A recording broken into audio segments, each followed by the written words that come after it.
All right, everybody. Welcome to session 2. It is now 6 o'clock. Recording has started, and we are launching quiz 2.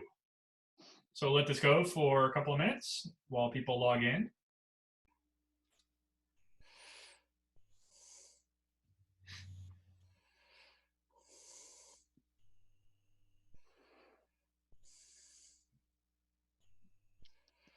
Can I get affirmation from anybody that the quiz is up? Okay, thank you. It is.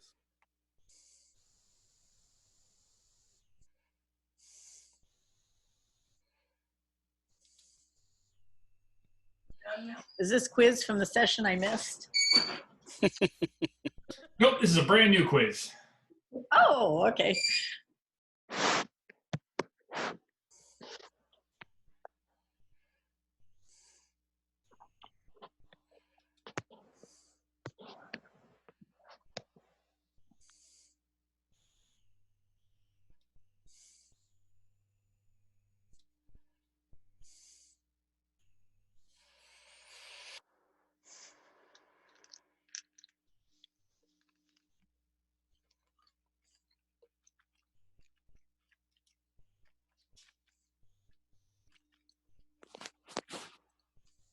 Ed, you forgot a selection there for the perfect sized unit. 0. Yeah, it should have been all of them.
A trick question. It's not exactly a trick question, but we'll debrief it here in a moment. I think the more the merrier. I have a feeling you're not alone.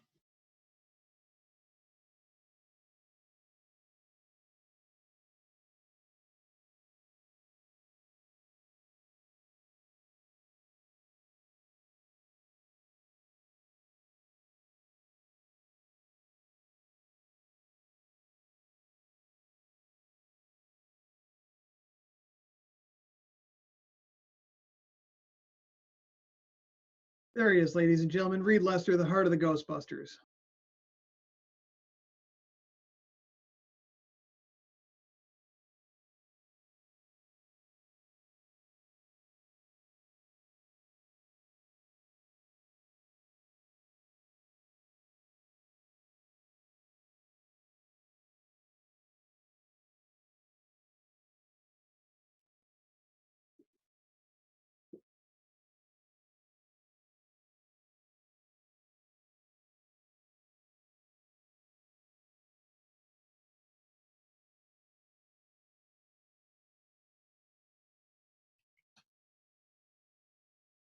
I seriously need a more comfortable chair. I have been sitting in this chair for the past 3 hours. I had a online training just prior to this one that ended at 5:55. If you need to get up and walk around, I understand. All right, we have 90% responded. So let's go ahead and debrief this. All right, does everybody see the results? Nope, I have to share the results. There we are. Okay. So question number 1. The recruiting and retention officer is the only unit member that has to be involved in planning and executing recruiting events. Only if the unit commander requires it. Only one person said that. Everyone else said no. And yeah, no is the correct answer. That is the best answer. It is a team effort. We are a squadron. We are a group. We are a wing. Whatever we are not in this alone. And we'll talk more about that tonight. How does the core value of integrity relate to recruiting and retention? So recruiting and retention officers have to be able to speak truth to power in order to have realistic conversations with their superiors and subordinates. Recruiting and retention officers must be trustworthy spokespersons for the organization. Recruiting and retention officers must be able to set and pursue ambitious goals with conviction. All of those relate to integrity, and all of those are absolutely accurate. All of the above was the best answer there. How many cadets does a perfect size unit have? Now, Colonel Ninnis had some thoughts to share on this last week, and I wanted to re-emphasize that. So, Colonel Ninnis? Yeah, I'm trying to remember what my thoughts were last week.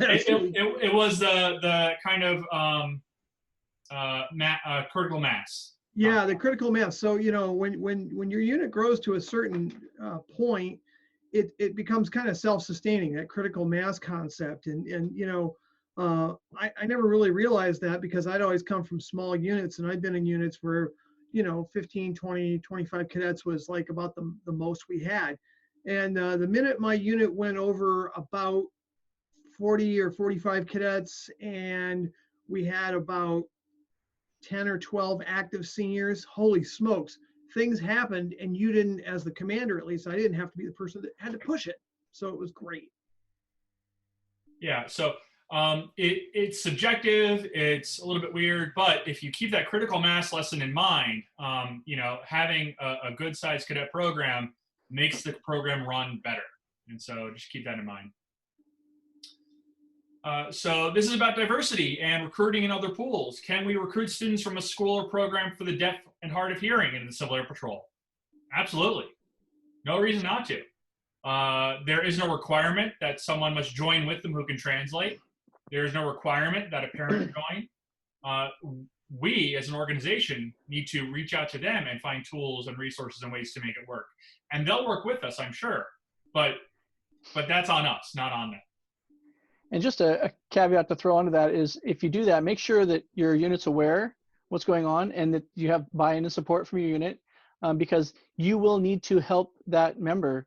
If you leave them to their own devices, we know of a story of a cadet that is blind and is unable to get his first promotion still, and he's been a cadet like 2 years, which is an absolute failure on our part, but we're working to fix that. But so, you know, do be aware if that person comes in, they may need a little extra hand-holding to get going, but once they get going, they're going to love it because they will find a way to adapt. And reasonable accommodations to apply. Mm-hmm. Absolutely. How does the core value of volunteer service relate to recruiting and retention officers? No, we don't get paid, but that is not the best answer. We have to be fully dedicated, have no other job but recruiting and retention is not the best answer. The best answer is recruiting and retention requires commitment to plan, execute, and follow up on recruiting events and relationship building and communicating with the public that takes more time than the cut off typical 1 hour a week or 2 hour a week or 3 hour a week assignment. If you go to a meeting and then you do nothing until the next meeting in CAP, that's great. Thank you for your service. But if you're going to be a high quality recruiting and retention officer, it's going to take more than that. Any questions about any of that?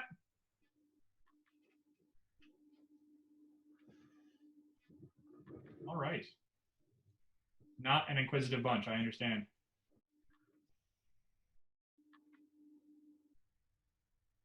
Can everybody see the presentation? Not yet, Ed. No, not yet. There we go. Yes. Excellent. Yes.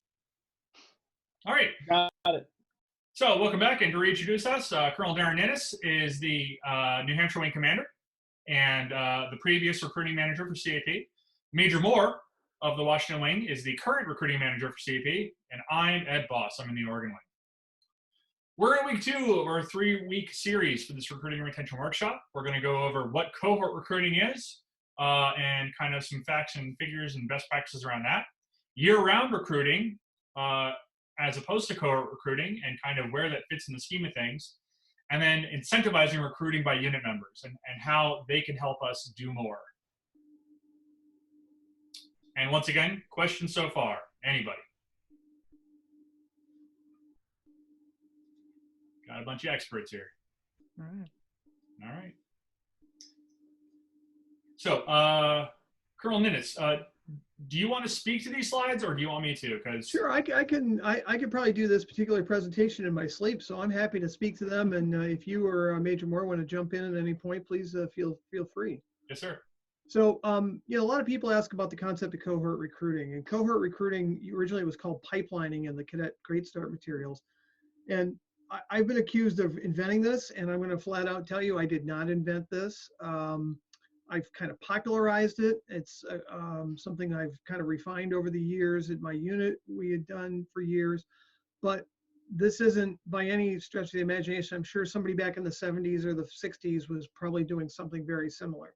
But this is the process of bringing new members into your organization when you have the ability to train them and properly inculcate or onboard them in the organization in clearly defined chunks. So, or a cohort is the term. A friend of mine, Dan Routier, actually coined the term cohort recruiting, and I loved it so much that I started using it. So, so that's kind of what cohort is. It is a process. It's training and recruiting and onboarding, and it's a whole bunch of things. If you think about it like the United States military does it, you know, they don't recruit a bunch of guys and then have them stand around like, oh, give us a minute, we'll have some barracks and some training set up for you. Just hold on a minute. No, you know, they recruit people, they go through the onboarding process, they go through the training process, they go to their first duty assignment, they go on and do great things. That's a lot, that's a cohort model. So something to think about. So you want to think about why you would want to use cohort recruiting.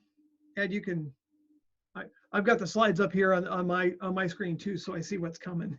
Okay, I gave you the control for my screen. Oh, I've got the control. Sorry, I didn't realize that. Okay, so why should you use cohort recruiting? So a lot of units, and let me differentiate. A lot of units use what we like to call trickle-in recruiting, or in some cases might be called year-round recruiting. Trickle-in is where you might recruit one or two people this week, and then, you know, a couple weeks later you might recruit a couple of people, and then a month later you might recruit 4 people, and that sort of thing. Whereas cohort recruiting is you recruit everybody pretty much at the same time. If you're going to recruit 20 new people, you're going to recruit 20 new people. Basically, they're all going to start training on the same night. So why do you want to use that cohort recruiting? So if you think about it, you know, units already have real limited resources, particularly if you're a small unit. So you want to use those resources real wisely. If you're doing trickle-in recruiting, if you want to be in any way, shape, or form effective at it, you've got to have somebody training that guy who's been here for you know 3 weeks, and somebody now introducing that person who's been here for a week, and there's somebody over here training somebody who's been here for 5 or 6 weeks. So you know, there's some disparities there. If you have 1 or 2 people training a group of 20, that's really good for using your resources. So it takes advantage of your economies of scale. It concentrates that new member administrative process into a real small period. You don't have to keep running back to your personnel officer going, hey, we got to do another membership board. Hey, we got to do another membership board. Hey, we got to do another membership board.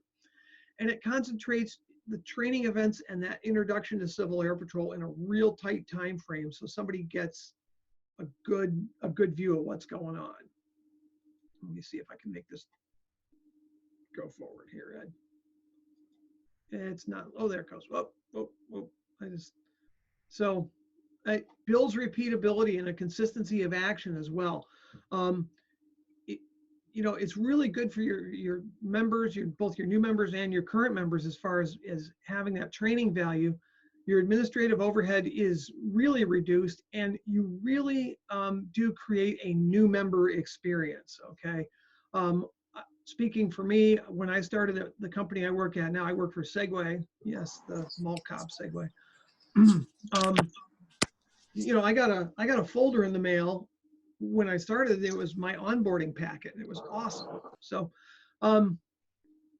would you click on me there, Ed? Thanks. Okay. So I stole some data from Captain Seraphin, who's on the call tonight, Candace. I stole some data from a presentation her and I did this past summer at the national conference, and it's the impact that Cohort Recruiting has on the Quality Cadet Unit Award metrics. And her unit down there, the Peachtree Falcon Field Squadron outside of Atlanta, they've been doing cohort since 2017. So they're on their, what I would say, they're starting their third full year of cohort recruiting. And you can see right here that these are the 2019 numbers that were accurate as of August. But you can see that the percentage-based increases that they were seeing in meeting their QCUA targets, the horizontal black line there, they were really killing it. And at the bottom, you can see the raw numbers: growth, renewal, the Wright brothers, orientation flights, encampment, GES, just an exponential increase. Well, maybe it's more linear, but anyway, an increase year over year of how they were executing those things. So if you're pursuing the Quality Cadet Unit Award, Cohort can only really help you. Okay. Oops, doggone it. I hit the button once and I get like 3 things. Ed, help me, save me. I'm going forward, not backwards.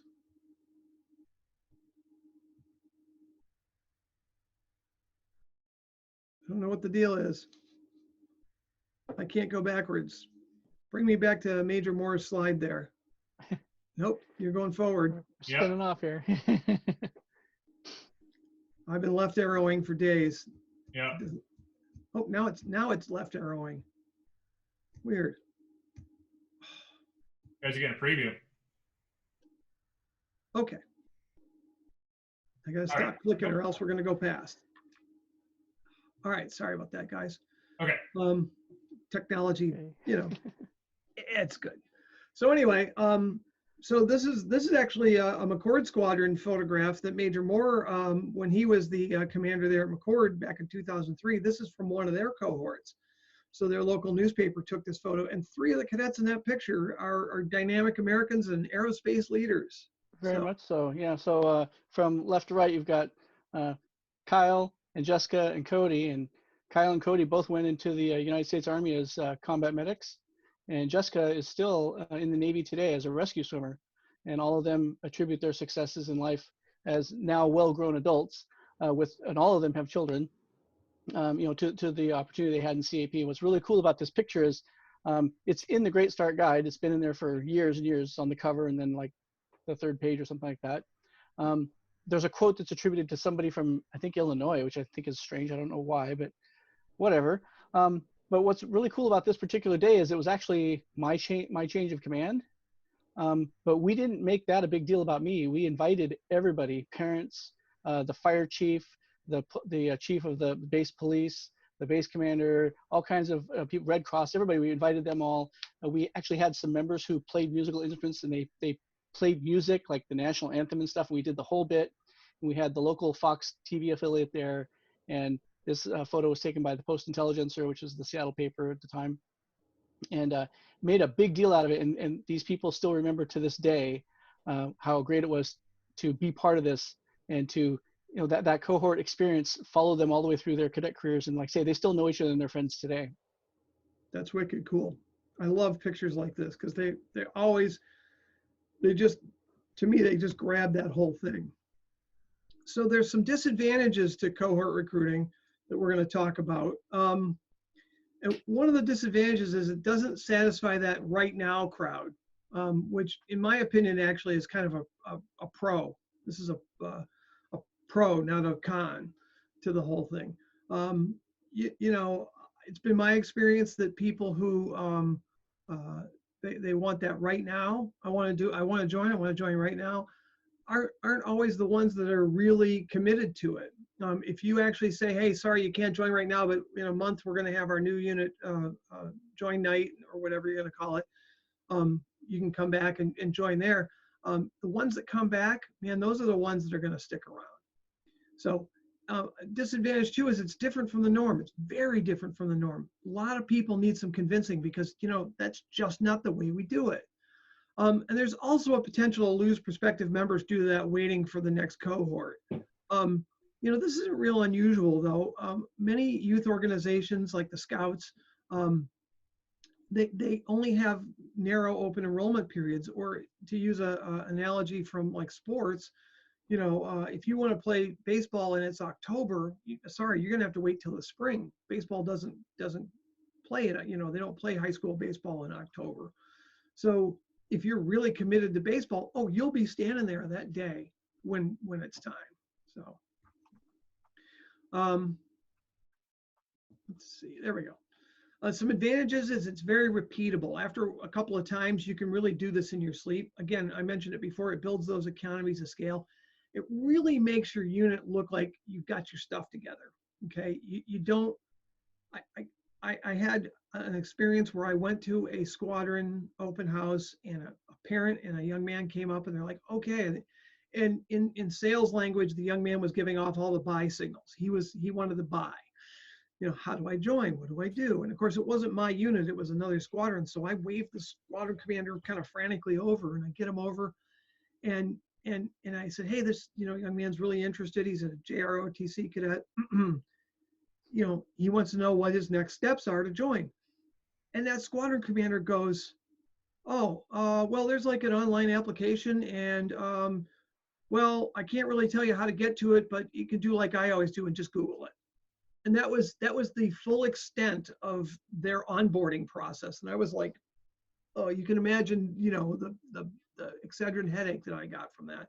So, you know, you want to look like you know what you're doing, that you do this all the time, that this is, you know, hey, we know what we're doing. We're professionals here. Again, there we talked about the improvement in the resource use, your trainers, your administrative overhead. And the other thing is that you get to treat your new members like new members, and you're going to train them correctly. You're not going to treat new members like, oh, you know all this already. No, they don't know this. They're new. So I'll look at some timelines. I'll just talk about for a little bit about timelines. If you think about it, like with trickle in recruiting in January through March here, I'm just using a kind of a ballpark, what it could likely look like. You know, the 4 weeks in January, you got 2 cadets to join and you're running a great start. One of them came in the middle of it. 2 more came in the first week of February. Again, the middle of your great start. You know, another 2 come in a couple weeks into February. You recruit 10 cadets over that 3-month time frame. You ran 2 great starts, or if your unit runs a basic training program, you ran a 8 or 10 week basic training program to train 20 people. But they're all on different timelines. Whereas if you use cohort recruiting, you recruit those same 10 cadets, but you recruit them all at the front end and then train them, it's a lot better. See, I'm very carefully hitting the button here. Cohort recruiting does require you to plan ahead though. You got to be able to execute your training cohort, and then you have to have a plan for after. Okay, I can't tell you the number of squadrons I've talked to, and they said, yeah, we recruited all these people and it was great and they didn't stick around. I'm like, well, what'd you do after the training? They're like, well, yeah. Really guilty of that. Yeah, been you there, said done that. Yep. Took a unit from like 13 members to over 100, and 18 months later we were back to right around 13 again, because we, you know, if you build it, they will come, but we didn't build it and we just called them in and it didn't work. Right. Yep. So you really got to make sure you got a program that they're gonna, that after you train them, that they're gonna go on to something else. You know, a unit schedule. I can't tell you the number of units that I talk to that don't have a schedule. They're like, oh yeah, we just figured out what we're gonna do at the meeting. And it's like, wait, what? Really? Continuous advancement. You know, that's a thing that cohort offers, that people, you know, get to keep moving forward. They see their progress as they go. They understand that there's a start point and an end point to their training, and then they're going to continue on and do other things. But people really want to be involved with things that are organized and professional looking and together, again, like I mentioned. So it requires a lot of planning and it requires a lot of organization. So, so building that plan, you know, you really want to have a date probably 6 to 10 weeks in advance. You know, throw that dart on your calendar as far out as you can. It doesn't, nobody in Civil Air Patrol ever said, boy, I planned that way too far in advance, or you gave me too much advance notice of that. So think about that. You know, by this point in time in the year, you should know that, okay, we're going to have our squadron open house in September. You should know at least that. Maybe you should actually have a date too, so you can make some flyers and things like that. And so all of your planning for the cohort recruiting backs up from that recruiting event. 4+ weeks out, you want to have, you know, your flyers and your advertising in place, whether you're doing Facebook advertising or some other form of advertising. And then make sure everybody in the unit knows what your plan is, what's going on. It's never fun when you have that one guy who hasn't quite figured out that there's a thing and it's going to be in September, and you know, he's like, when is it again? It just never looks good. Oh, come on. I'm being real good about not mashing the button too much. Building advertising, flyers seem to work pretty good. They're definitely a 1 meter item. I don't have an example flyer with me tonight that my squadron's been using, my old squadron has used, but it's a great refrigerator item. It's got a date, it's got some nice photography on it, and a young man or woman brings it home. Mom can take it and go stick it with a magnet up on the fridge, and everybody, you know, now sees a date. Ah, there you go. Thanks a lot, Joy. That's great. Super. See, thanks.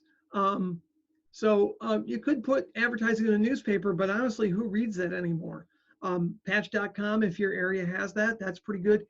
Facebook advertising is actually pretty good. Now, people will say, but kids aren't on Facebook anymore, but their moms and dads are. So target your advertisements to parents of teenagers, because that will gain eyeballs. So, and don't get crazy. Start with like $25 in targeted advertising to kind of learn the system and figure it out and work your way up. I accidentally spent $100 one time, and you'll see the pictures from that accidental $100. It was like, what did I do?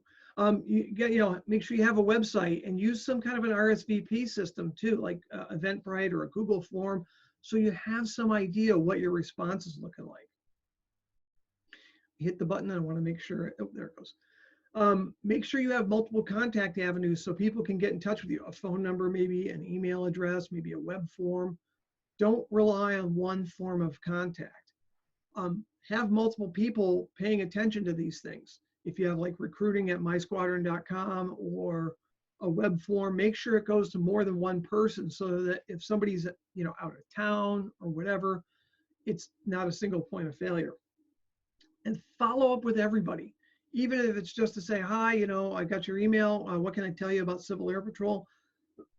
What I usually do in instances like this is I say, you know, we're having an open, if we're on the run up to our open house or a recruiting night, hey, we're having a thing on this night, please come. I'll send them a PDF of the flyer, that kind of thing.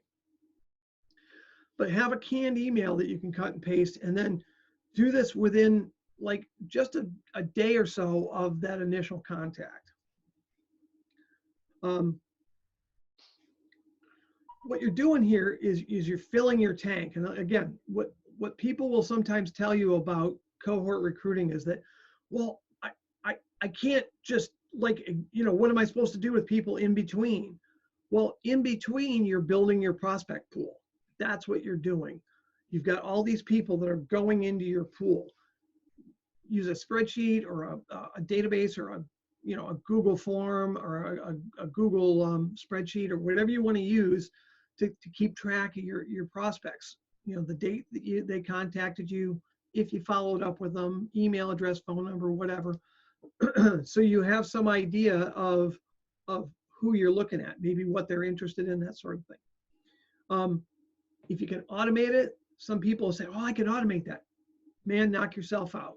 I never was really super good at automating all these kinds of things. Maybe I'm a little more brute force, but if you can automate it, yeah, definitely do so. But don't wait to get back to those inquiries.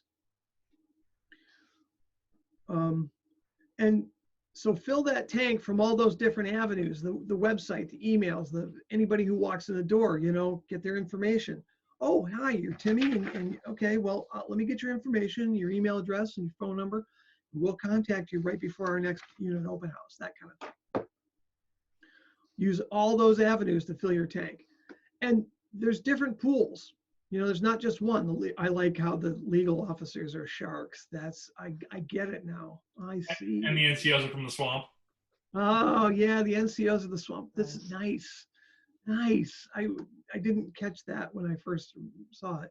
But you might have chaplains if you're trying to recruit chaplains. So maybe you go out and you do a push where you go to all the local churches and you're trying to bring a pastor or somebody like that in. Maybe you did a presentation or put a thing in the local bar association's newsletter for a legal officer. So use, those can be slightly different pools.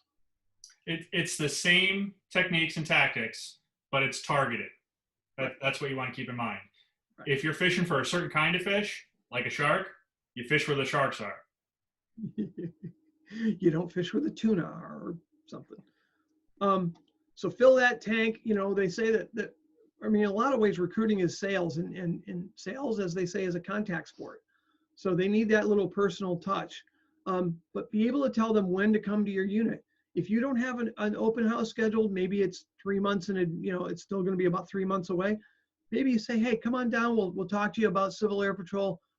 Get your information, that kind of thing. Do you want to come down and see what we're all about? Give them the nickel tour. Doesn't hurt.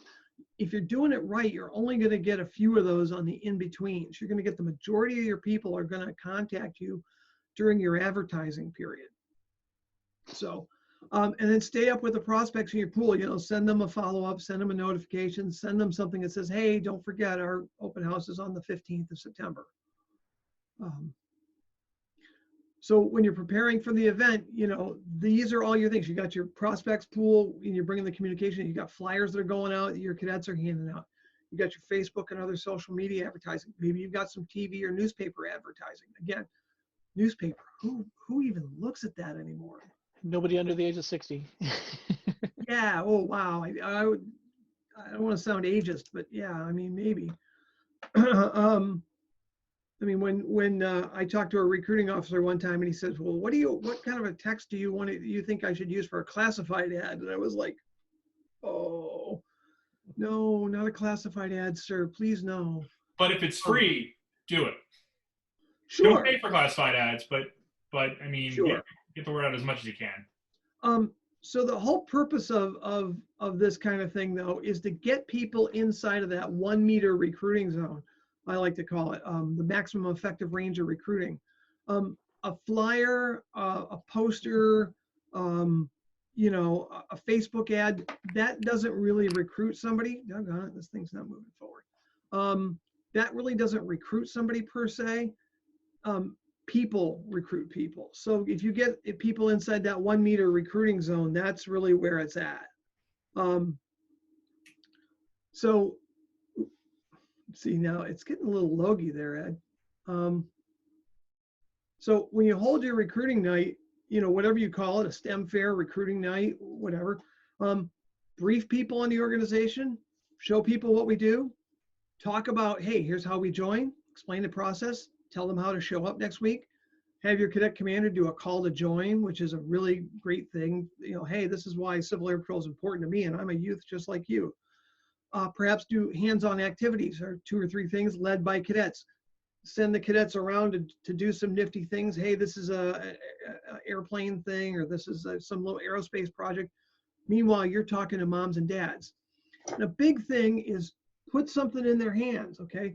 Put a membership packet in their hand that's got information in it about what they need to do going forward. Because when they go home, they're going to go, now, what did he say about, and that's going to get confusing. And food. Oh, dear gosh, food. Feed people.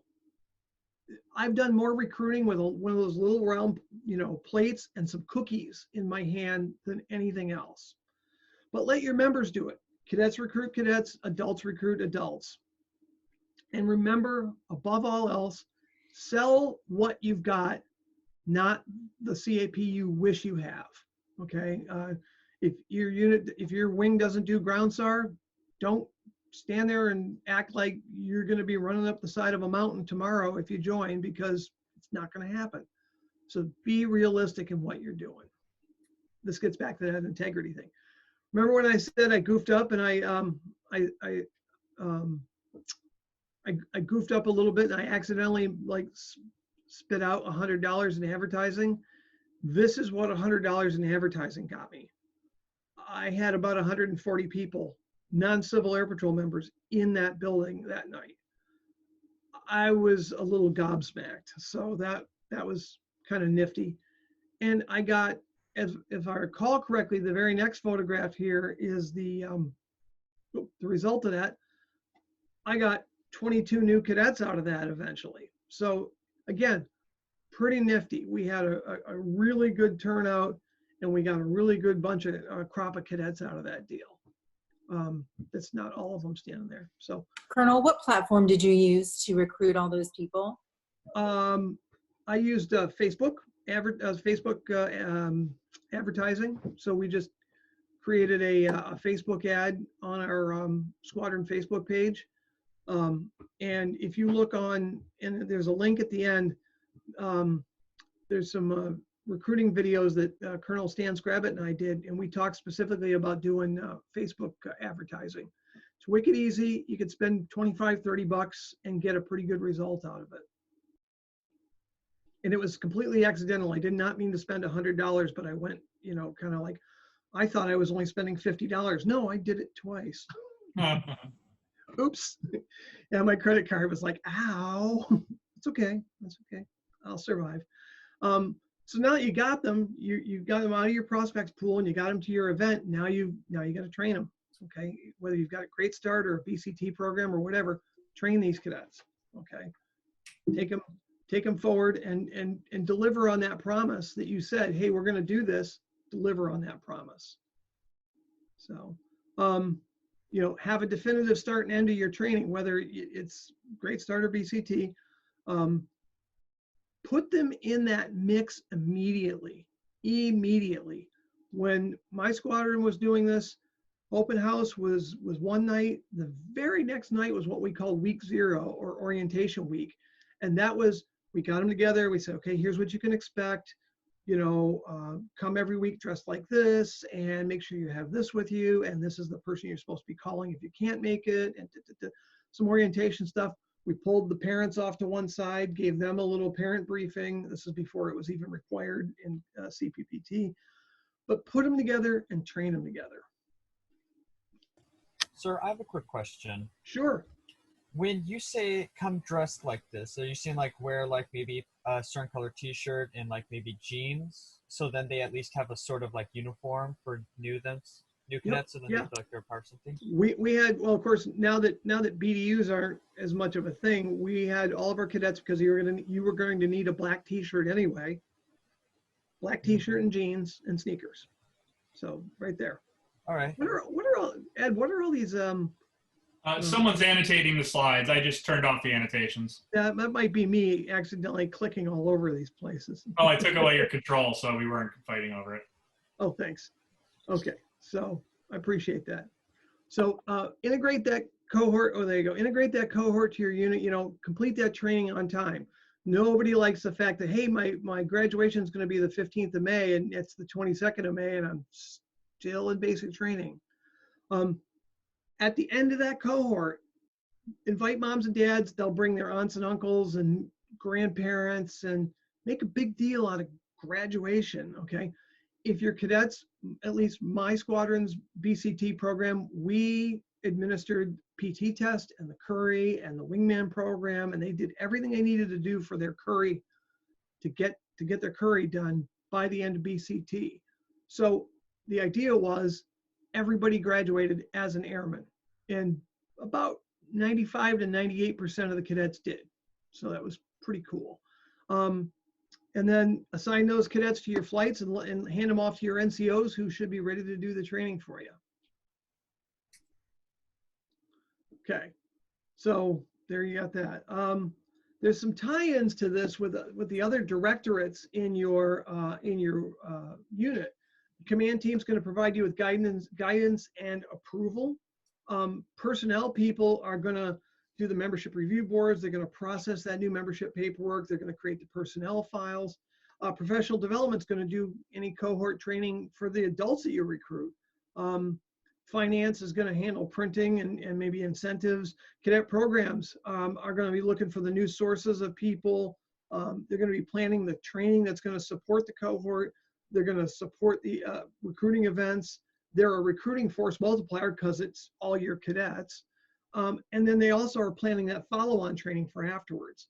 Aerospace, the same way. They're supporting any events you're running with maybe an aerospace table, and they can be a force multiplier in the aerospace community. And same with emergency services. And of course, your public affairs people are doing your marketing. And lastly, your diversity folks, they're also going to help you identify new sources of recruit pools and people to look at for recruiting. So you are not doing it alone. As the recruiting and retention officer, you're responsible for the plan and responsible to be the cheerleader and get everybody on board and aligned in the same direction with the commander's authority to execute. You're like the guide. You're establishing the rate and direction of march. So common mistakes in cohort recruiting that I've seen over the years is not having a well-communicated or planned out event. They threw it together at the last minute. And, I can't tell you the number of times I've talked to a unit when I say, hey, do you guys, as the wing recruiting officer, I'd say, hey, when's your next open house? They go, oh, we're thinking of having 1 week after next. Have you done any planning on it? Oh, well, no, not yet. It's like, oh, and then, they do this. I tell them, don't do that. They're like, oh, no, we know what we're doing. And you show up and there's like 3 people there and there's like a pile of cookies, and that's never good for my waistline. Another common mistake is, they did no advertising. A unit that I'm aware of, I did some flyers up for them. I sent them the flyers. I went to their open house and there were 4 people there. I'm like, did you put out the flyers? And they're like, it's like, oh, well, what I did was I made a PDF of it and I put it on our website so people could download it if they wanted to.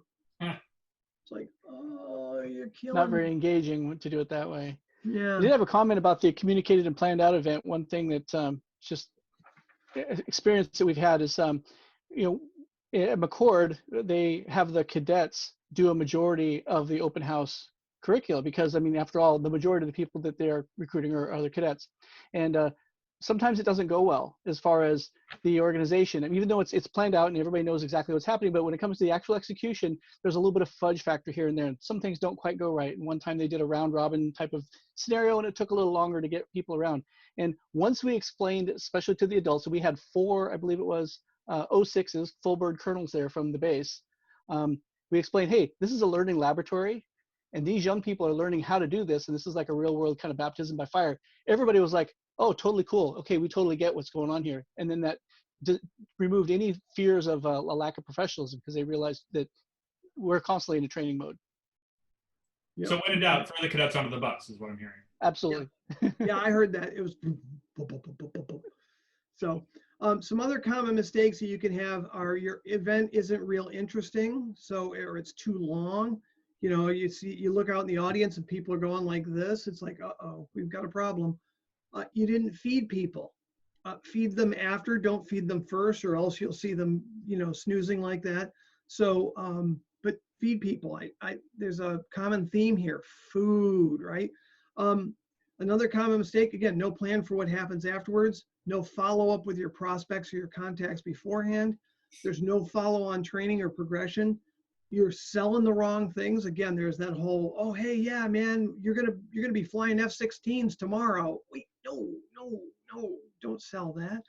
And you're doing things that aren't repeatable. That's a big thing, is you want to build in repeatability. This is one of those kinds of things you can build repeatability into this. And Civil Air Patrol is too often very short on that kind of thing. Sir, we had a question. What is the best time to have an open house? Yes. Really does depend. So, I've had a success with the 5th week of the month. That tends to happen about 3 times a year, and that kind of usually works out well. So if you meet on Tuesdays, the 5th Tuesday of the month typically happens about once a quarter or so. That's often a good one. Also, keep in mind that in the battle rhythm of Civil Air Patrol, our fall time frame is where there's the big spike in recruiting. So the September-October timeframe tends to be the sort of the big one, and then the March-April timeframe tends to be the spring one. I wouldn't. I've had units who have had open houses and they hold them like in June, and they're like, "Yeah, we couldn't figure out why nobody showed up." It's like, well, everybody's graduating from high school and this and that, there's all kinds of things going on. Or they did it in the middle of July when everybody's off on vacation. They're like, "Yeah, we couldn't figure out why nobody showed up." It's like, okay.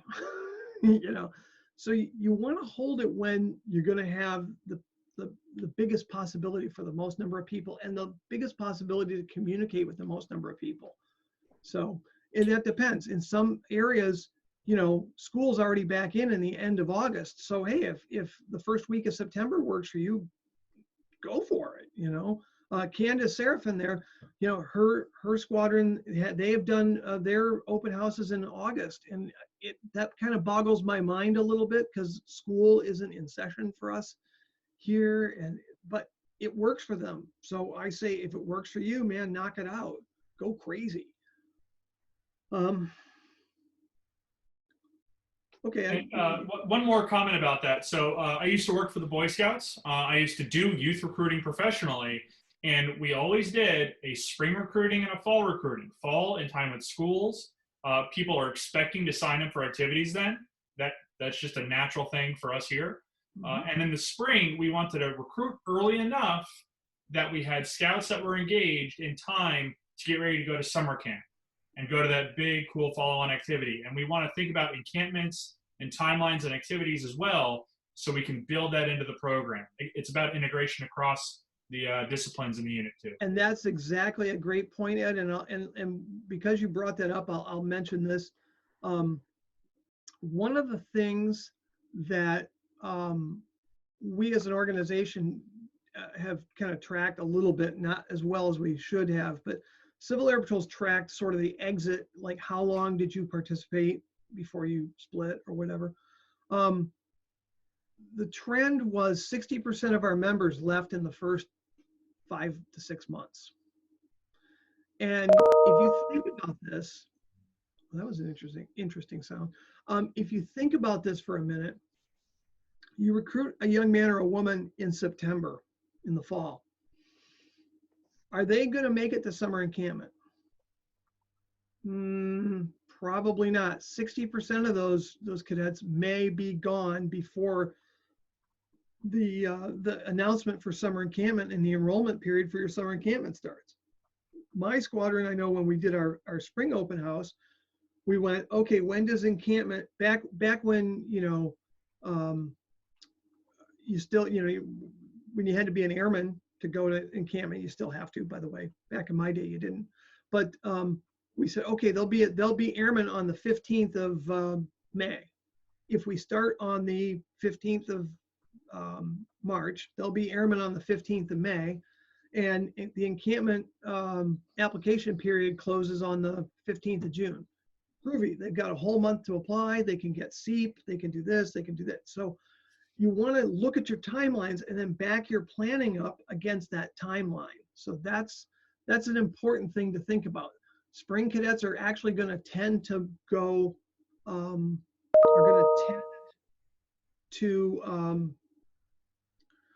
was I going to say there? The chiming got me. The spring cadets are actually going to tend to get the summer encampment more than the fall cadets are. So, Ed, bring me to the next slide, sir. Thank you. So you want to follow up with your cohort at intervals after they join. The neat thing with cohort is that it's easy to know when somebody is missing. You got a group of 12 cadets and they go, hey, where's Tim? Like, they know, okay? And it becomes a little self-encouraging group, okay?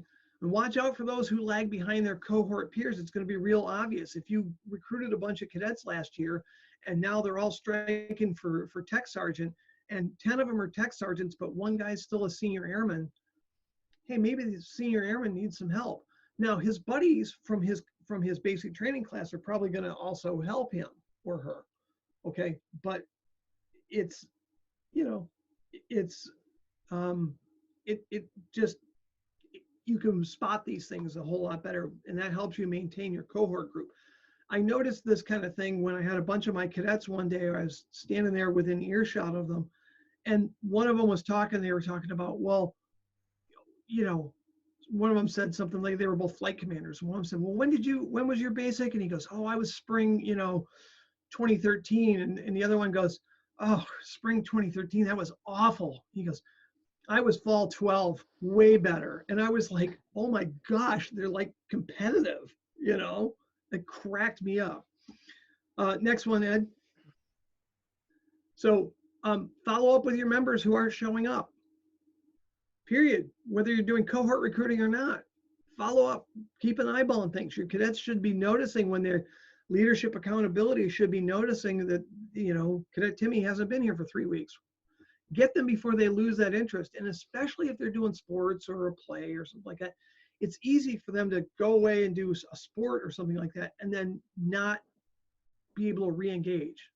So it's important that you do that and communicate with all your membership regularly. So, okay, time for a break on this one, right? Oh, I want a Kit Kat now. Questions? You have one. You're allowed. You're authorized. Oh, I am. Oh, good. We have I do have a questions on couple, and I this. wanted to call somebody out as just kind of somebody who's been down this road, and that was Captain Victoria Wanzer from Accord Squadron, to share her experience briefly with this process. Hi, everyone. So I get to be right now the commander from Accord, which is kind of cool. And when I took over a little over a year ago, it was a shutdown unit. And so you can just imagine, taking a shutdown unit and my pants are on fire. I'm trying to learn how to be a commander, first-time commander. Everything's chaos.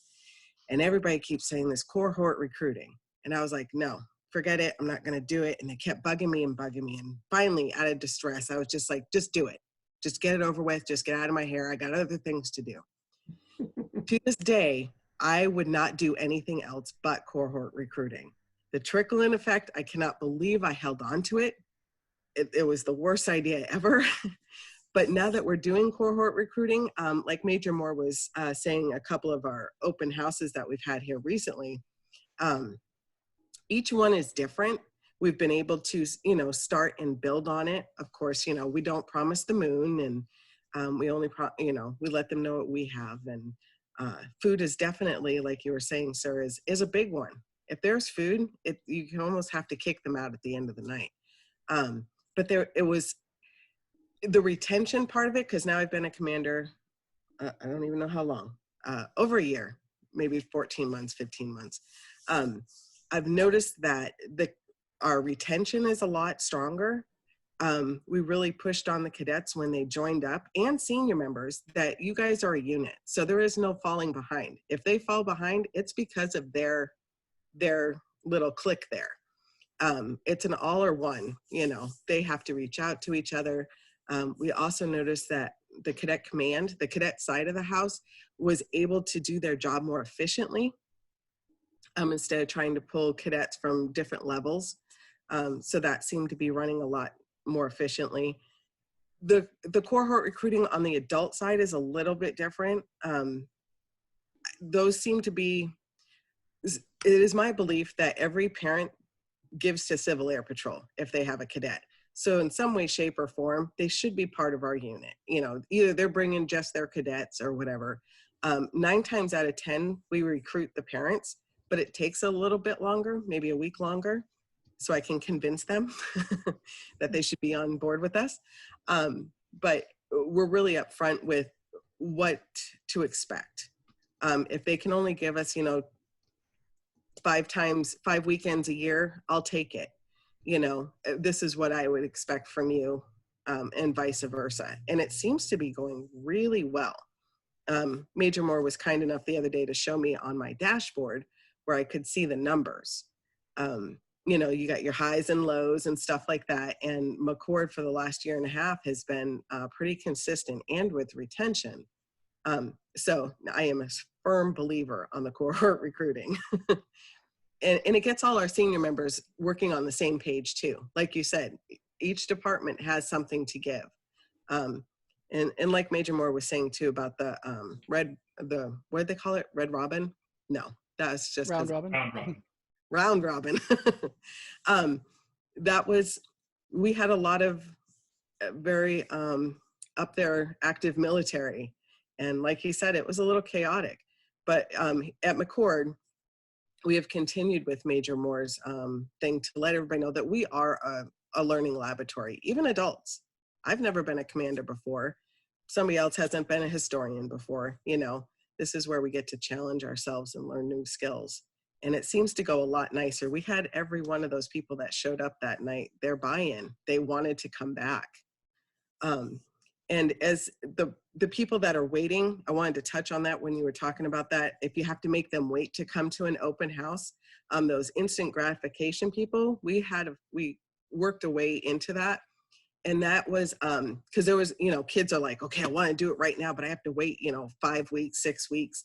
And so what we do is we send them to the national website, and they can actually see different parts of what they can start working on. So when they actually do join, they're ahead of the game. They get it done. We just had a cadet today that started 4 weeks ago, not even 4 weeks ago, it's 3 weeks ago. And she's all ready to promote. It's just crazy. It's making them wait for it. So And delayed entry. yes, Yeah. exactly. So because, you know, she's at the bit, you know, going, I just want to promote. And it's like, no, you got to do it as a unit. We're going to get you to your first curry, you know, to your curry. And you guys are doing this together. You're going to be going to encampment together. You guys are going to be, you know, this is you guys. And we just had another open house 4 weeks ago. Online open house. Online open house. I wanted to test the waters. What's it going to hurt, right? Is it going to be a failure? If it is, we learn from it. It was a success. It was great. I actually kind of preferred it. So if you guys are thinking about doing an open house online, now's the time. You got people that are bored, you know, that have been interested. Now they can get a little bit more one-on-one. And who doesn't want to be the first unit to go through the, you know, pandemic, you know? Ma'am, do you have any information, a plan or anything that you have documented for how you conducted the online open house? Yeah. So that would be my downfall as a commander, but I can get that to you. Just pass your admin officer, it's fine. Hey, sometimes Yes. you just wing it a little bit, you know, as a prototype. Let's try this. You know, and that's what we really like to do. I'm really super lucky. I have about 5 prior commanders that are still part of the unit. So it's fun to be able to see what worked, what didn't work, and how we can make it bigger and better and have fun with it. That's, we do have a fun unit. Thank you, ma'am. All right, seriously, everybody, take 5 minutes. We'll start back up then. And yeah, talk to you in 5 minutes. Thanks, everyone. You're giving me a break, Ed? What the heck? Well, no, I'm giving me a break. You just get the benefit. Oh, I see how it goes. While you're gone, I'm gonna share my screen. Show everybody something.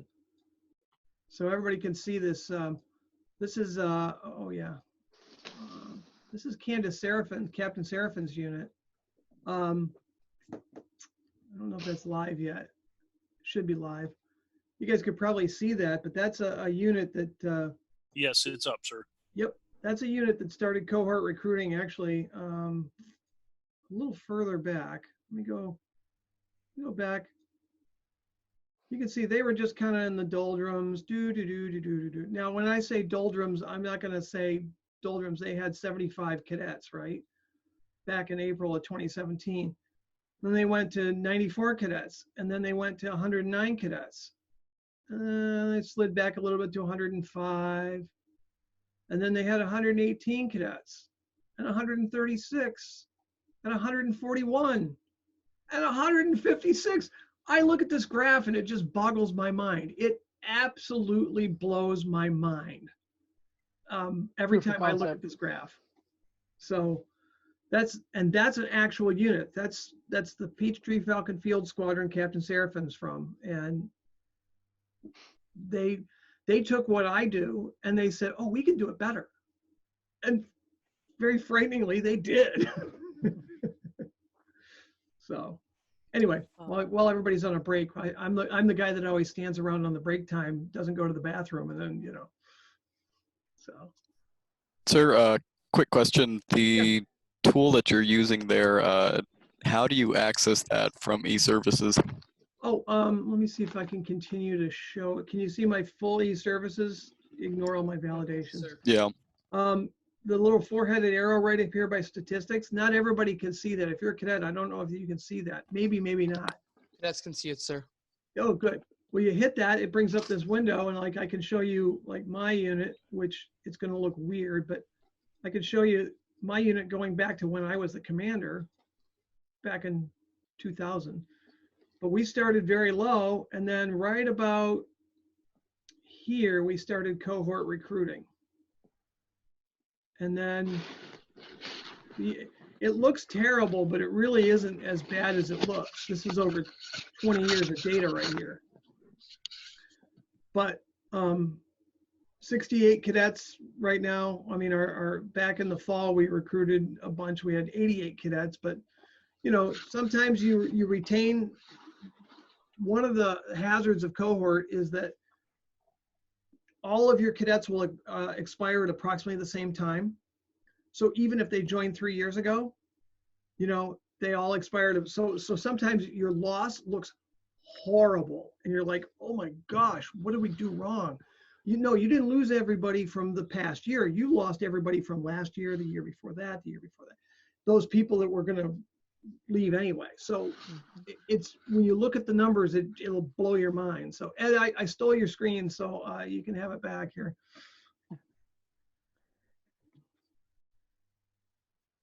Thank you, sir. And actually, I have a follow-up question. So with cohort recruiting, wouldn't that require a efficient and steady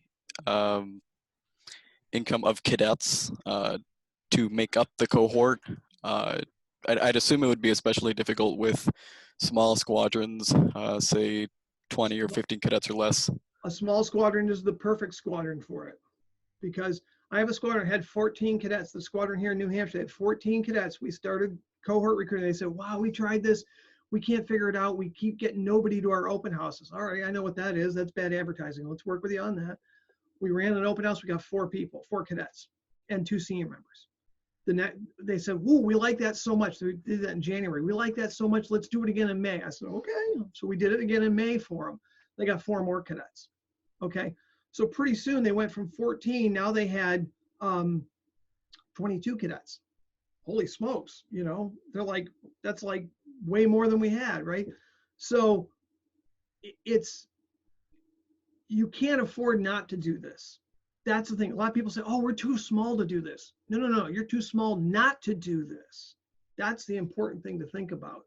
My squadron had, we had 12 active cadets when I took it over. And when we started doing cohort recruiting, we had about 22 or 24.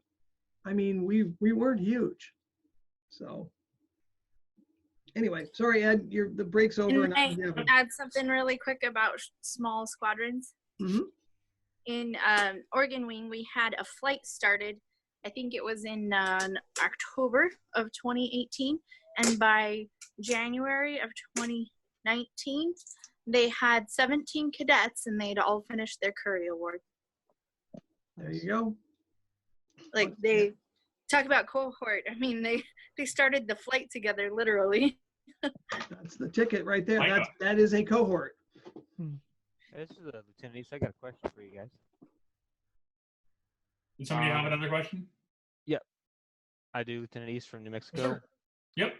So with the coronavirus thing going on and some states coming out of it, potentially, do you see the online version of the Great Start or the cohort recruiting being a more preferred method?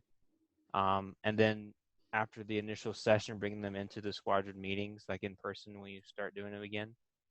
Is that something you can see happening, being like a more welcomed approach to the recruiting for the families and the parents? So if I understood your question correctly, you're talking about doing the welcoming and onboarding as online only, and then afterwards transitioning to in-person meetings? Correct. Yes, sir. Yeah, maybe giving the parents something to like ease their mind if if they're still worried about the virus and disease and stuff. Sure.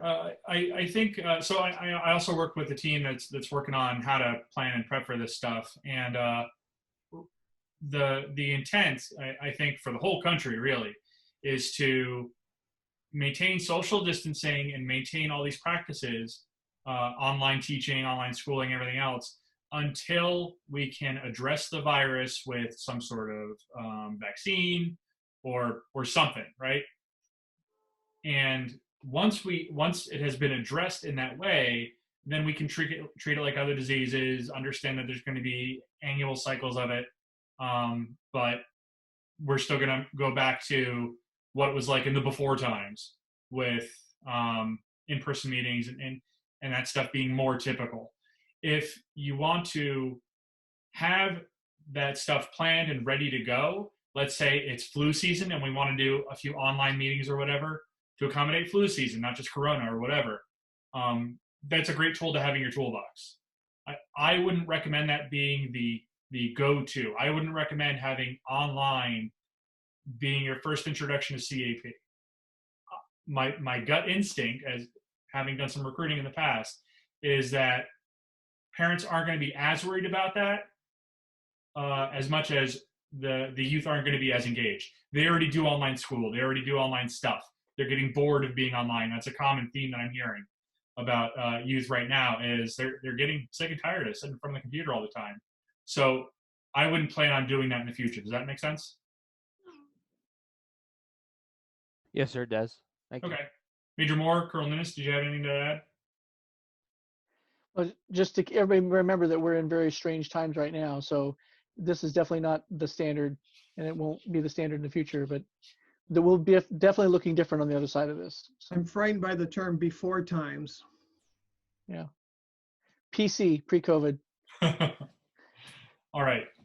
So let's talk a little bit about year-round recruiting. As Colonel Ninnis described, cohort recruiting works. It is the way to do things. If you aren't doing or cohort, don't do COVID recruiting. That's wrong. If you're not doing cohort recruiting, you're really doing a disservice to your unit and your new members. Sometimes it's not going to work. General senior member recruiting isn't always as cohorts, right? If someone decides they want to get involved, give back to the community, do stuff, they're going to look up an opportunity and they're going to go check out Civil Air Patrol.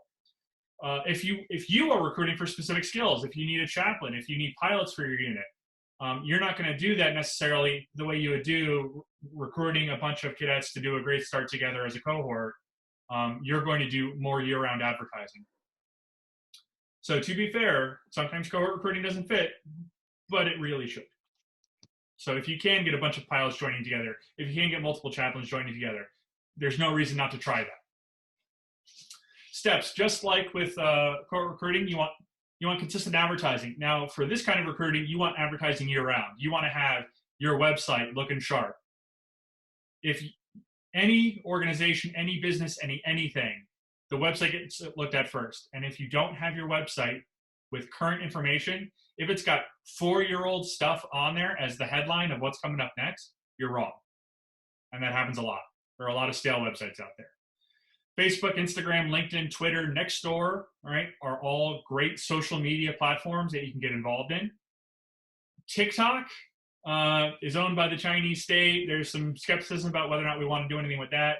Snapchat has some, history with it that we don't necessarily need to attach our name to. So avoid those potential pitfalls. Traditional media outlets, print, radio, TV, online newspapers like patch.com, right? Those are also great. And you want to have that out there. LinkedIn, you can put out job opportunities for volunteers on LinkedIn. You can do that on Craigslist. You can do that in other places too. We talked about the Bar Association newsletter for legal officers. Like we talked about, fish where the fish are. If you know who you need to recruit or what skill you need to recruit for, look that out, seek that out, and target that directly. Public presentations are already part of the recruiting job description, right? So public presentations and events at Rotary clubs, at air shows, places like that. Colonel Ninnis, are you watching the chat? Of course you are. Sorry, So, I was, yeah, sorry. I am watching it now, sure. Roger that. So this looks a lot like cohort recruiting, right? We have all these feeders, all this advertising, all your prospects. Instead of going to a single event, it's going to your ongoing awesome meetings and events. And again, you are not doing this alone. You're working with the rest of the unit. As opportunities come up, as we find public events and air shows that we're going to go to, as we have people that join, you want professional development involved. You want aerospace education involved. You want the cadet program involved. You want personnel involved. And you want to make sure that there is a plan and a program and an opportunity for someone to actually get engaged in when they join. And mentoring, that is super important. If an adult who wants to join CAP walks in the door, guess what? You don't have to sell them on CAP. They're already buying what you're selling. No need to pressure them. No need to put on the heavy sales pitch, the hard sell. They are yours to lose. So you need to answer their questions and provide guidance. Greet them, welcome them, make them feel welcome.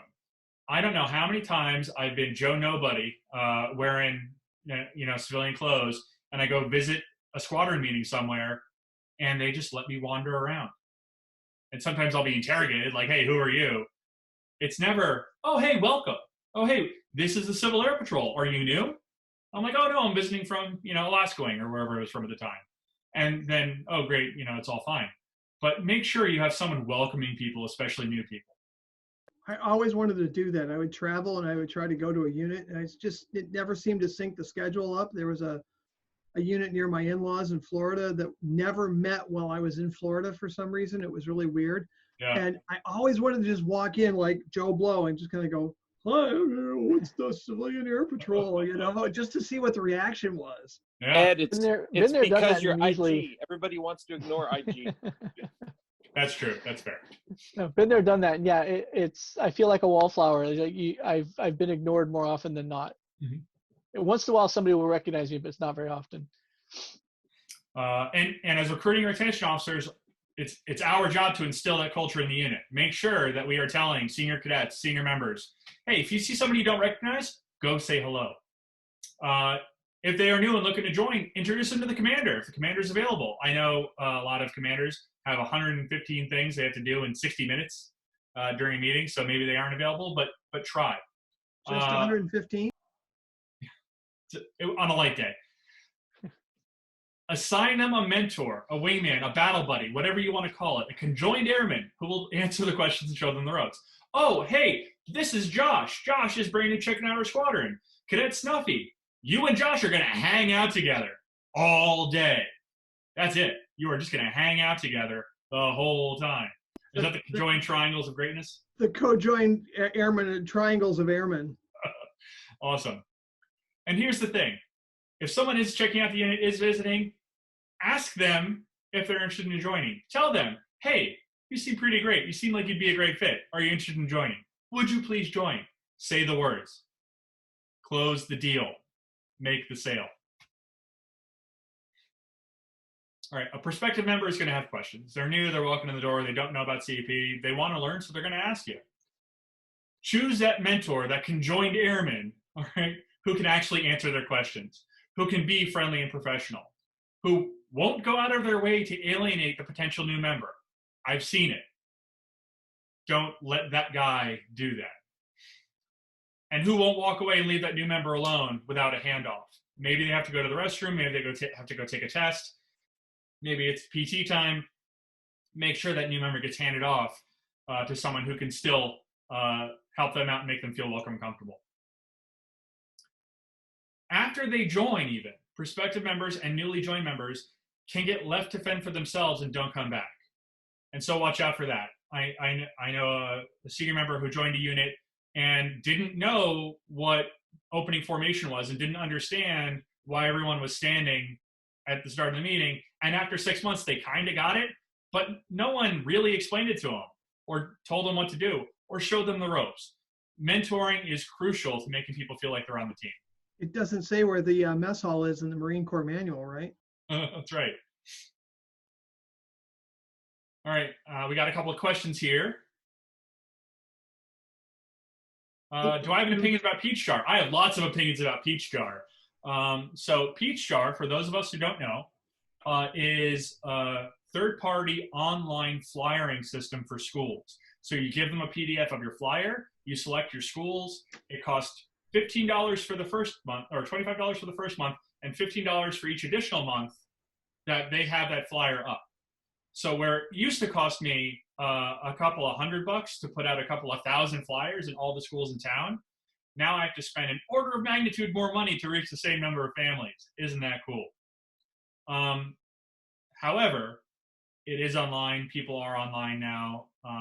If you don't have an option or an opportunity to hand out paper flyers, just be aware that you're going to have to figure out how to pay for that, where that's going to come. We had a local school that actually did, my kids' school did a thing, it was called Flyers for Families, and they would send out different flyers via the school's email system to all the parents, all the students, once a week, I want to say. So if you got a flyer to them by Wednesday, it went out on Friday or something like that.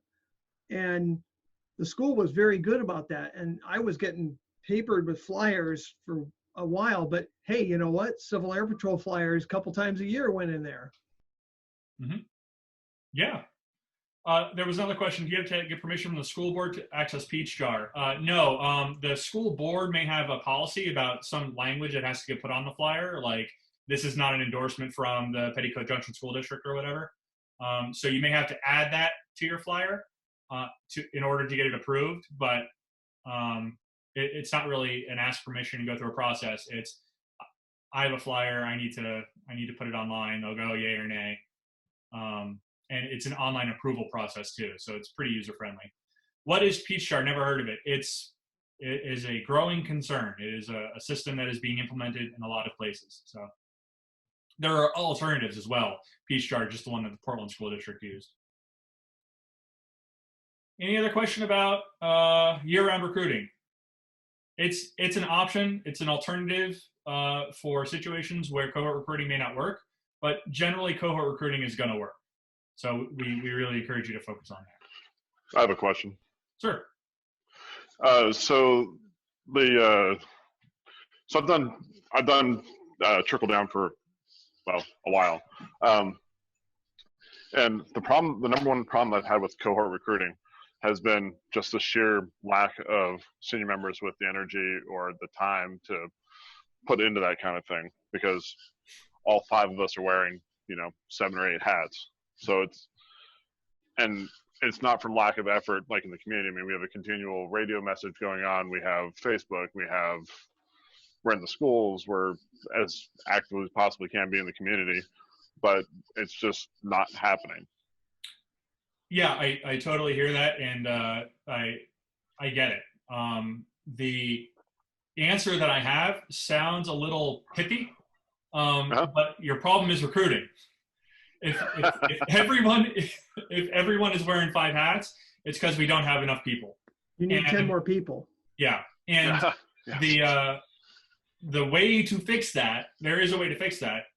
It's to increase your focus on recruiting adults and increase your focus on recruiting middle schoolers. High schoolers are a little bit more hands-off with their folks. They've already got arguments going on over who left their socks on the floor and everything sucks. Who gets the car? Yeah. So families aren't as enthusiastic about engaging in an activity together. Middle schoolers don't have the same problem. If you recruit a 12-year-old, you recruit their parents too. And you have an upfront conversation about, hey, this is an awesome family activity, and you're going to have a lot of fun being our brand new leadership officer or assistant bottle washer, whatever it is. Yeah. Yeah. When I was a kid, I went to Cub Scouts, not to go off on the scouting thing, Ed, but I went to Cub Scouts and they said, oh, well, we have enough room for 20 new scouts, but there's like 40 of you here. Shucks, we're gonna need, we're gonna have to put you other 20 on a wait list unless we can create some other dens. And my mom went, All right. You know, so my mom was a scout leader for 20 plus years. Yeah. After that. So, you know, that was a little bit of an arm twist, but you can say things like, you know, we need additional adults to supervise all these cadets. And, you know, we don't have a specific ratio necessarily, but we could, right? And you know, just a little creative, you know, talking through it, we could tell families, hey, we need a leadership officer and activities officer for every flight, right? And we need to make sure we have that in order to make our program work. All right, we need to hurry up and get through this because we're running out of time. All right, so Ian, you're always free to reach out to me now that you have my correct email address if you want to talk more about that. Thank you for your commitment and your total dedication to Civil Air Patrol. Aye, aye. So what is a SPIF? All right, we talked about recruiting and sales, right?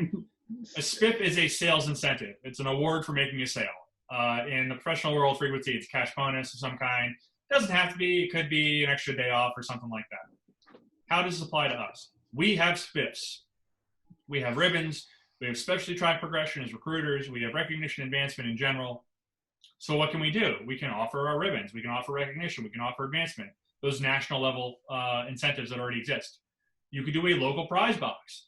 The patches, t-shirts, commemorative mugs, and other junk that's just sitting around the squadron, put it into a box called the prize box. Colonel McGuire gave me this idea. You know, he has a prize box for every cadet that gets over 90% on a test. You get a prize out of the prize box. Every cadet that recruits, you know, brings somebody in just to visit the squadron, right? Great, you get a t-shirt or whatever you have lying around. You could do big incentives. If you recruit 12 new cadets that all join, you get your encampment fees waived, or you get paid for to go to a special activity. There is nothing wrong with that. Let me be clear. That is totally appropriate. If you have the budget for it, if you get it approved by the finance committee, if you keep it legal and in good taste, you can do big things for big results. I've told cadets if they recruit 12 cadets, they get to be the flight commander. And that has motivated some people to at least make an attempt. Yeah, you want to be a flight commander? Recruit more people. Yep. All right. So your incentive plan, just like you're planning when you're going to do events and who you're going to reach out to in the community, have an incentive plan. Track recruiting ribbons. If you have people that are actually going out and helping you do recruiting, make sure you put them in for the award. Have the unit commander tell your commander, hey, you know, Cadet Snuffy earned their recruiting ribbon or earned a clasp on it, and have them award that at the meeting, right? You be in charge of your program. You be in charge of those recruiting awards. Remind members to recruit. Stand up at a meeting and say, hey, we have an open house coming up. Make sure you tell your friends about it. Make sure you hand out the flyer. Make sure you whatever. And develop those local incentives from as big as you can manage or to as small as are effective. Don't have an incentive that doesn't work. If it's not working, fix it. Pitfalls. All right, so you're incentivizing recruiting. You're telling people, hey, we need to do this thing. Don't just chase the numbers. All right, those numbers are important, but they're not everything. A unit with 100 members, but only 3 people who are active can't do the mission. And next year, your recruiting goal becomes 150 based on that awesome number you had, but you only had 5 renewals, right? So now you have to meet that 150 recruiting goal because your commander saw that you had 100, right? But you only had 5 people that rejoined. Now you need to make up that 95 member difference before you recruit those extras, right? Think about it that way. Don't forget how important membership boards are. Square pegs don't fit in propeller-shaped holes. We want to make sure that we are recruiting people that are going to be active, engaged, and interested in what CAP has to offer. And we have to offer them a program for them to do that. Questions so far? We had a statement from Washington Wing, one of our chiefs from Washington Wing. Our squadron also uses the cohort as a time to train staff. The NCOs who need training are the Cadet Basic Course Flight Sergeant, with the rising airmen who show dedication being assistants, and that way they can learn too. Bingo. Boom. Yep, that old leadership I laboratory. like to do this. All right. Yes, majority of the cadets are terrible recruiters. You are right. They are terrible. That's why I have a little 10-minute class I give them before open houses called Recruiting 101. Mm-hmm. True statement. We actually came up with a recruiting card, business card style handout that we could give to people to hand out to people they know, that just is very basic information. It's actually on that Girdwood Squadron website, but it's like, CAP does a couple of cool things. Our next meeting is on blank date. You should call blank phone number if you have any questions. All right, so this exercise, we are not going to take 10 minutes to do this exercise because we don't have 10 minutes left. What we are going to do is debrief it. So I hope all of you took some time to think about what kind of things you would put in a recruiting packet. But we're going to go through Colonel Ninnis's recruiting packet to see what a shiny, professional-looking, awesome recruiting packet is. These are the legislative ones, so they're not our normal squadron ones. Sorry. I'm not the squadron commander anymore, so I'm the wing commander. Yeah. Colonel Ninnis, did you want to talk about the kind of things that you put in a recruiting packet? Yeah. So the kind of things that go into recruiting packets, we've put in things like the Civil Air Patrol fact sheet. You get the CAP fact sheet. You can download it from the National Public Affairs website. You put in one of the RAC cards, either for cadets or senior members. We have, this is a slightly different sheet, but this is for legislative purposes. So it's our commanders and it shows where our units are. But we had things like a welcome letter from the commander, how you actually do the online application. It basically said, hey, if you're going to do the online application, here's where you go. Here's the information you have to put in. Don't forget NH and 032 here, et cetera, et cetera. So, there's a thing like, what are uniforms all about? What's this going to cost me? What's this encampment thing? There was a whole bunch of things. I mean, we have these super folders that work really well, and we stuff the darn things. And mom and dad go home and they know who to contact. So if they get home and they're like reading through the thing and they go, I don't understand, this is really confusing me. Now they can call somebody. If they got a question about uniforms, they can call somebody or email somebody. It's give them close that loop for them. When you give them a takeaway, they got something to take away. You can, you're going to answer like 90 or 94% of their questions. Sure, they're going to come the next week and they're going to have questions, but you're going to answer a whole bunch of things. And you're going to show them that path forward. What are the next steps? And you delineate those next steps because you know what they are. They don't know what they are. You know what they are. So show it to them. Somebody asked me, where did I get the folders made? Were they expensive? That's a shill. Ed, you put that question out there. It's that, Debbie, you're a shill for Ed. These folders, we had these made for my wing. We had 1,000 of them printed. Cost us about $715 for 1,000 of them.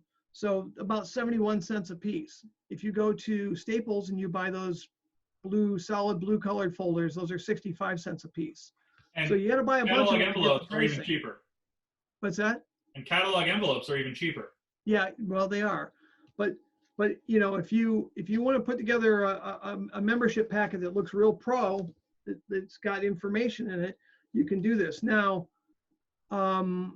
these are customized because they're set up for New Hampshire wing. They say New Hampshire on the back of them because they were originally bought for our legislative program. But I'm working with the designer to just kind of genericize them, and then you could take that PDF file and just go to a printer and have a printer make them up. They're not horribly expensive, and they look wicked pro.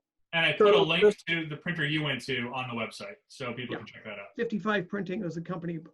No endorsement. They did a nice job, and they were basically the cheapest outfit I found. Yeah. Colonel Ninnis. Sir. Brad in Arkansas. Hey, Brad. Look at my screen here real quick. Tell me if you can see this folder. That looks nice. Well, I don't know where it came from. When I inherited my public affairs office at Wing Headquarters, there were a bunch of these in here, and I have them, but I don't know where they came from, and none of my predecessors do either. And Brad, send me a picture of that, a better picture of that to my email, and I'll track them down for you. Thank you, sir. We've got a question about, is there a problem with printing labels Nope. with JP logos? No, not a problem at all. Nope, not a problem at all. Otherwise, you wouldn't be using it on your background. Right. So consider, if you're recruiting pilots, having a handout for pilots about what it takes to get qualified in CAP aircraft. If you're recruiting chaplains, about the chaplain approval process, that has to go all the way up. So think about those special information sheets that you might want to have, those fact sheets you might want to have. These are for Calendars of upcoming legislators right events. now. What's that, sir? These are for legislators right now, this particular set of packets that I grabbed. So, you can use them for anything. They make a great leave behind if you go to visit your state adjutant general as a wing commander. Mm-hmm. Not that I've done that. Yeah. Captain Surfin wants to show her her packet. Do we have to get anything approved by public affairs? No, just make sure it doesn't look stupid. It's got to, make sure it matches the branding standards. Yeah. Nationals talked about doing that kind of thing. The problem is that, what we got to do is we got to find, a printer that'll basically say, oh yeah, you want to buy 500 folders. We'll give you the pricing for the 8 million folders that are going to get bought across a year from every Civil Air Patrol squadron across the country. We just haven't found a printer that'll do that yet. Yeah. Okay. What are good recruiting points for homeschoolers? Well, the biggest recruiting point is that it's a great opportunity to do a STEM activity, get leadership skills. Yeah. Yep. Keep in mind too that I think the latest standards was like 4 or 4.5% of students in the United States, or 3.5, I think it was, are homeschoolers. The percentage of homeschool cadets who are homeschooled in Civil Air Patrol is like 23.5%. So I'm not saying that don't recruit homeschoolers, or, nope, homeschoolers go home. I'm saying, a lot of people want to like pursue it. It's probably not, we're already doing pretty good in that environment. Yeah, CAP did a big push for that, like 10 years ago now? Yeah.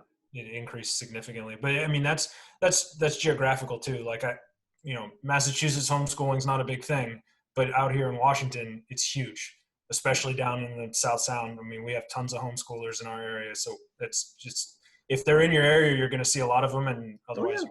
Go to the homeschool collectives, or not collectives, homeschool co-ops or whatever they are. And that's that's your opportunity to present to a lot of homeschoolers. Excellent. Any other questions from anyone else?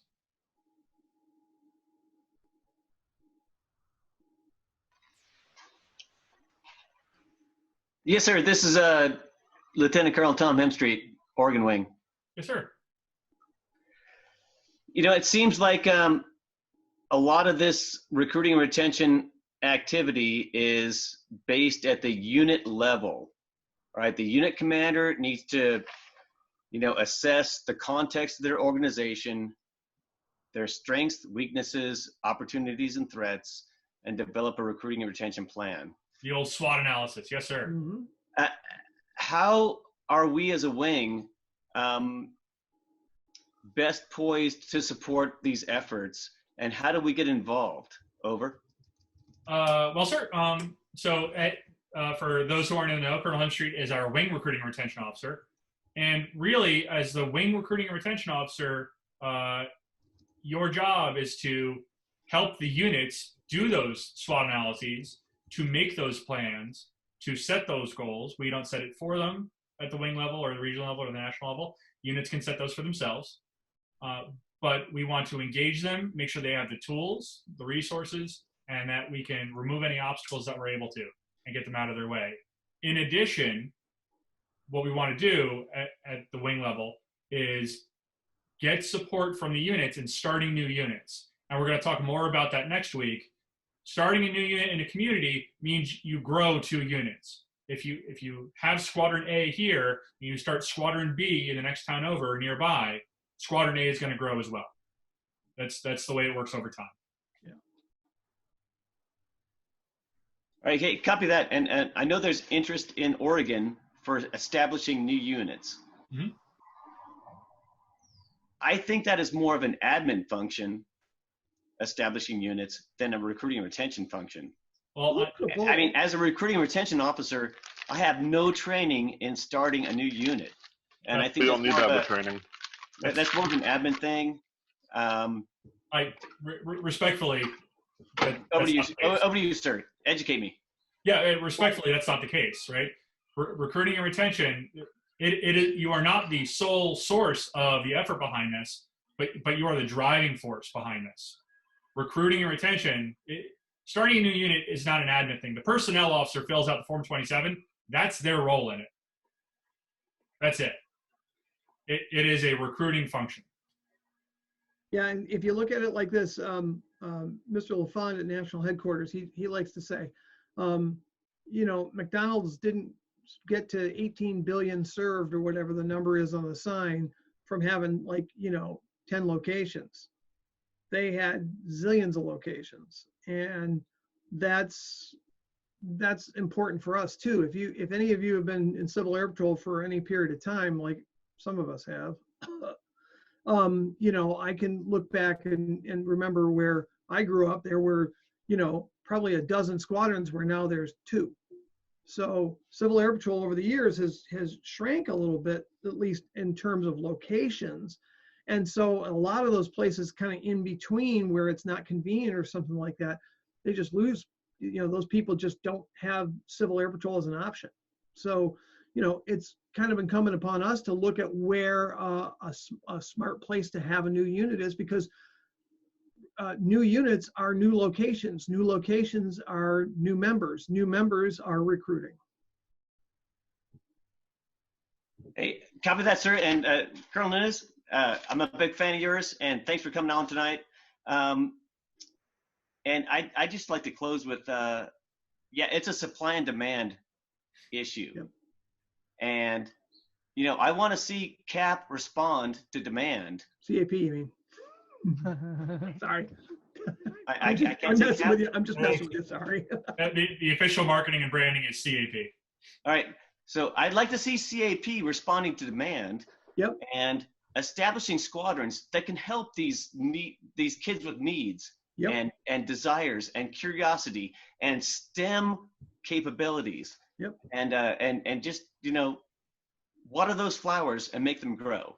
And you know, that's kind of what I joined CAP for, and I hope to see that happen. Thanks. Absolutely. Great. That's a great point. And, you know, don't put a squadron where there's either not a need or not a capability to support. That's the thing. And I mean, we need to do a better job of providing guidance on that, because right now we've got more guidance on how to deactivate a squadron than we do on how to activate a squadron. Right. And you know, again, that's actually a huge topic for next week. It's how we do that, how we look at prospecting for communities to put new units, and how we emulate the invasion of continental Europe. One leapfrogging footstep at a time. Yep. All right. Well. Oh, not close air support. Oh. Yeah, not so much. All right. That's a switch. So I'm going to wrap up and then stop the recording. So we talked this evening about cohort recruiting, year-round recruiting, the differences, pros and cons, how to do them, how to incentivize recruiting in your unit, and we talked about join night packets. Sorry, we ran out of time to do a little group exercise. Part 3 continues next Friday, same time. And if you have any questions in the meantime, feel free to email myself, Colonel Ninnis, Major Moore, or even your own local wing or region recruiting and retention officer. And let's get to talking. Any more questions? Yes, actually, I do have a question. I learned about cohort recruiting in the TLC program, and of course, being new to CAP, I mean, I think I understand it. I get it. And I think it's a great way to do things. However, I'm in a squadron that I don't think would look at that at this point. I am now in recruiting and retention. And so I know we need to recruit more seniors probably for me to be able to encourage our squadron to use cohort recruiting, which makes sense to me. But in the meantime, do you have any recommendations on how to streamline trickle-in? or how to do that in a better way. Yeah, streamline it so that they all trickle in on the same day, and then just keep calling it trickle in, and just have them all trickle on the same day. That's really the easiest way to do it. Trickle in can work fine like it. if you organize a training flight that rotates its curriculum so that as you rotate in, you have 8 weeks of curriculum, and when you complete it, you graduate up to the non-new person flight. And that way you're not seeing the same thing over and over again. You simply pick up wherever they are, and then you get through the 8-week period, and then you will have seen all of the topics for trickle in. That's a system. That's one way to do it. You said that pretty fast, and I didn't write fast enough. Can you type that out?